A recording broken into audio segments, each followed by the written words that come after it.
I-share ko sa inyo kung nagsisi nga ba ako na nagpalagit ako or worth it ba. There is so much love to give. Something's telling me it's right. When you came to me, oh I knew it's you, yeah, boy. The one to show me now and forever. Hello guys! Welcome to my YouTube channel. My name is Maymay and this is ACL! Ay, yan.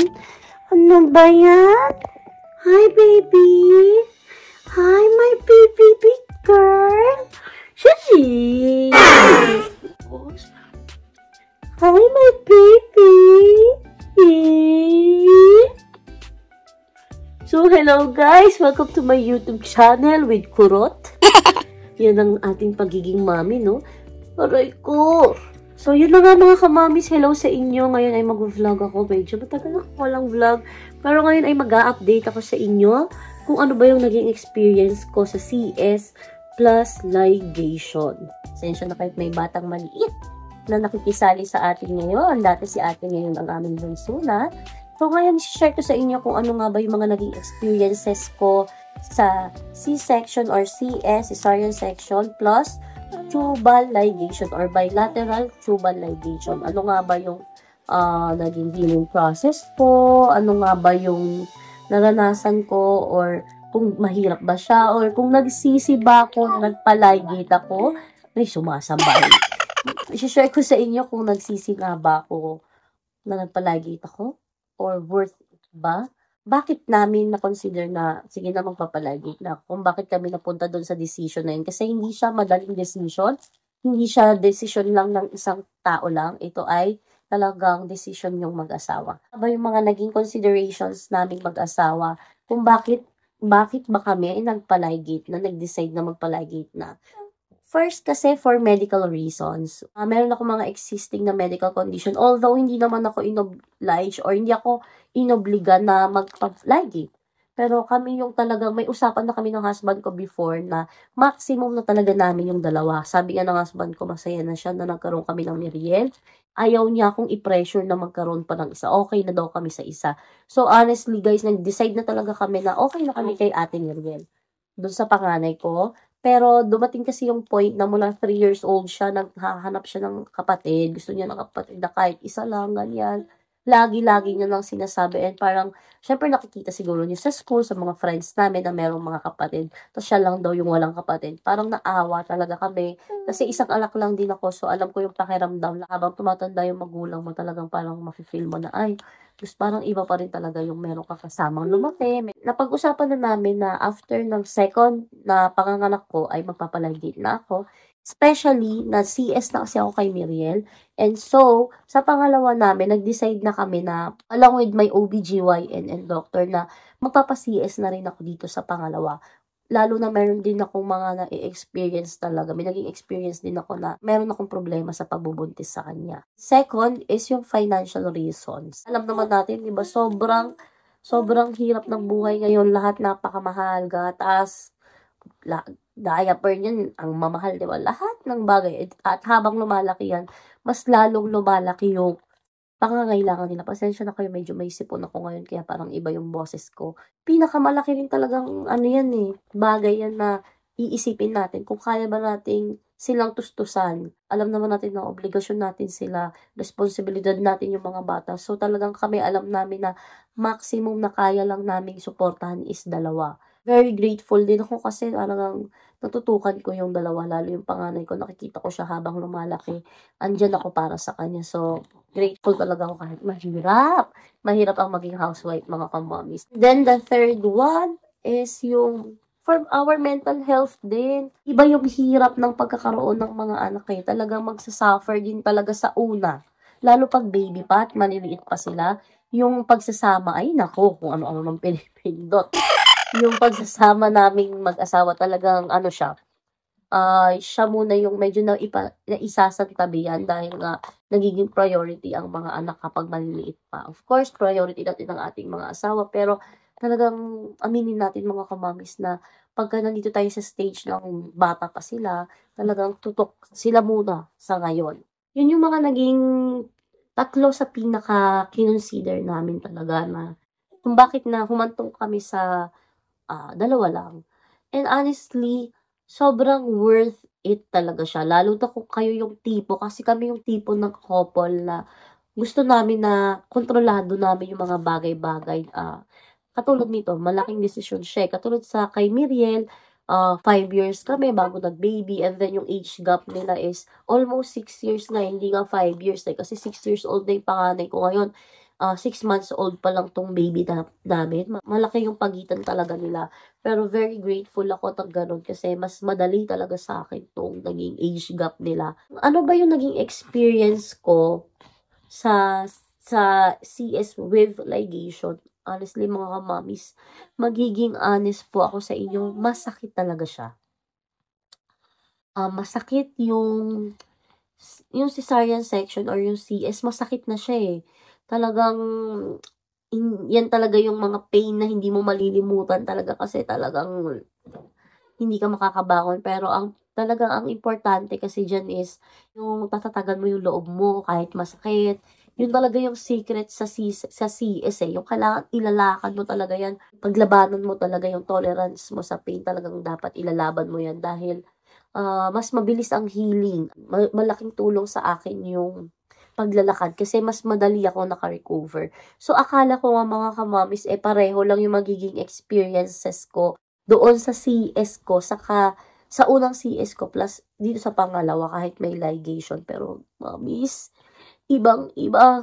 Gusto ko bang magsinungaling sa inyo na hindi siya masakit, pero masakit talaga.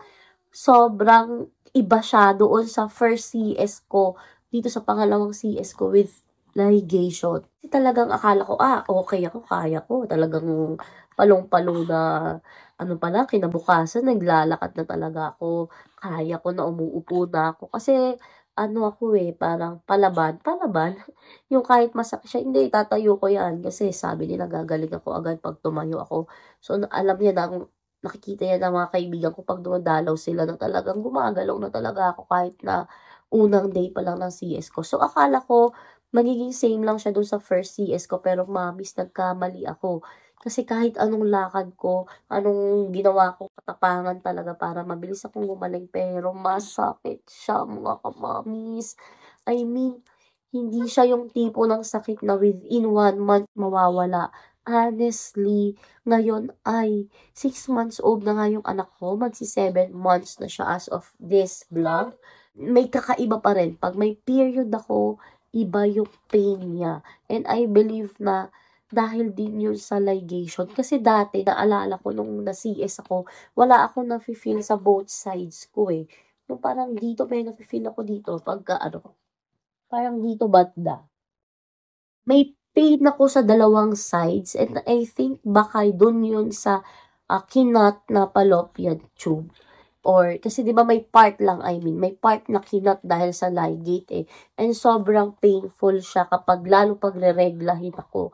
And also, until now, lalo na pagka magkakaroon ako ng period, merong masakit yung area ng tahi ko.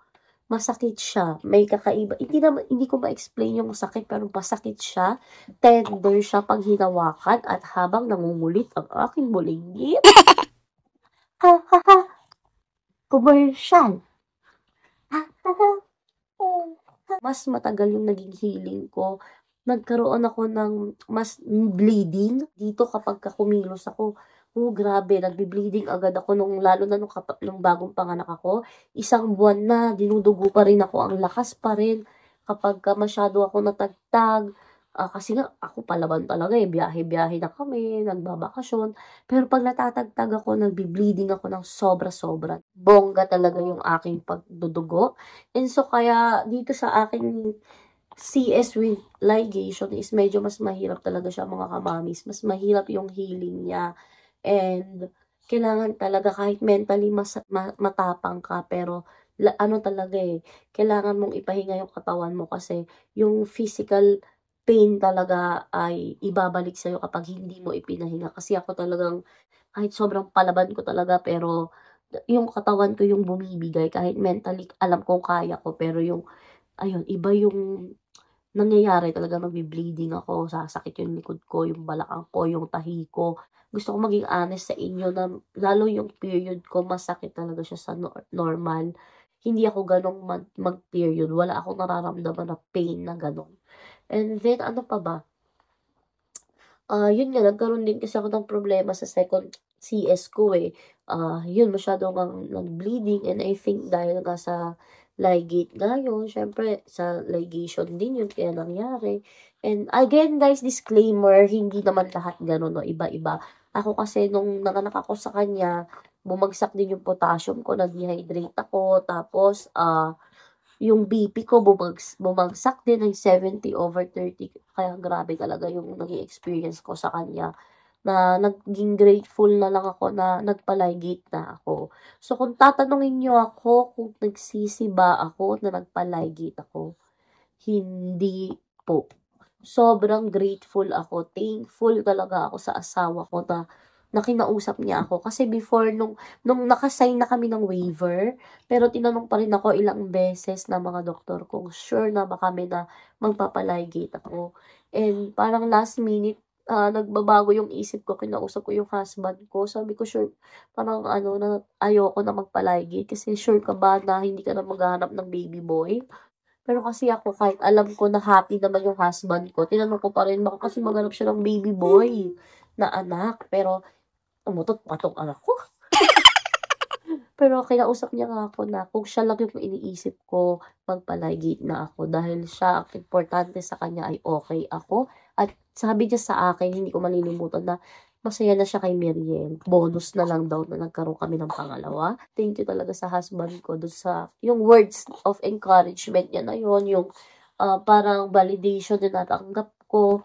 Parang enough yun. Kaya nakapag-decide ako na sige, ipupush ko na to dahil alam ko na wala akong pagsisisihan dahil yung husband ko is all out support siya. Saka ako nagsabi sa doktor na, sige po, ituloy niyo na po.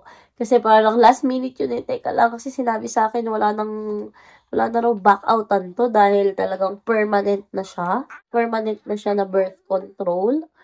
And ang only way na lang daw na magkakababy kami kung sakaling magbago ang isip namin ay through IVF na lang talaga daw.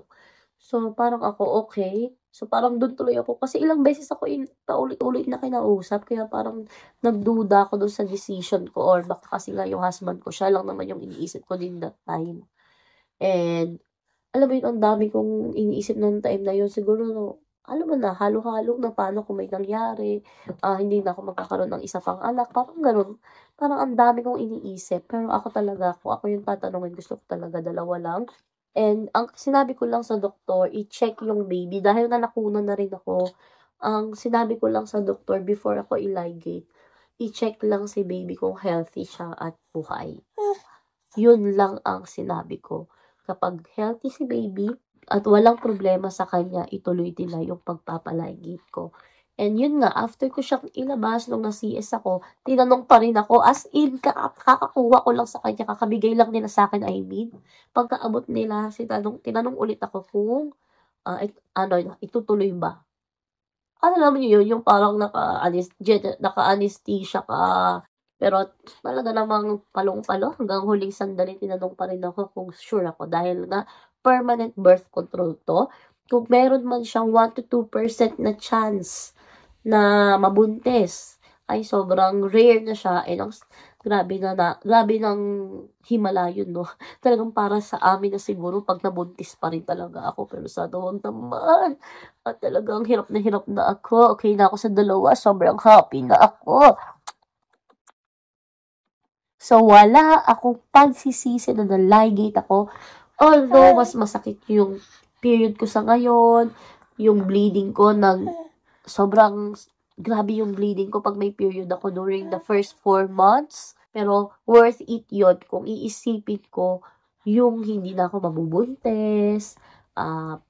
Ito lang talaga yung kaya ko. Ito lang yung kaya ng katawan ko. At masaya na kami sa kaloob ng ama sa amin na okay na kami na may dalawa kaming anak kasi ito na yung pinaka-best para sa family namin, para sa amin. And so, yun lang. Kasi tabu topic to, no? Parang sa atin, hindi siya pinag-uusapan. Parang, actually, until now, ang dami pa rin nagko-question sa akin kung bakit nagpaligate ako. Pero, yun yung decision namin mag-asawa eh. Masaya na kami sa dalawa eh. Yun yung perfect for us. Susunod na vlog ko, magsiseparate ako the vlog about ligation and doon sa second CS ko. Pero sa ngayon, yun muna ang maishishare ko. Kung may questions kayo, huwag kayong mahihiya. Lagay nyo lang ha. Sa susunod kong vlog, sasagutin ko yung mga questions ninyo. Again guys, thank you so much for watching my vlog. Bye-bye. Bye-bye. Bye-bye. Ay, ayun ako, ano-ano lang tumutula. Hi guys, see you sa susunod ko po mga vlogs. May nagnilikot na. Bye-bye. Like and subscribe. Mwah!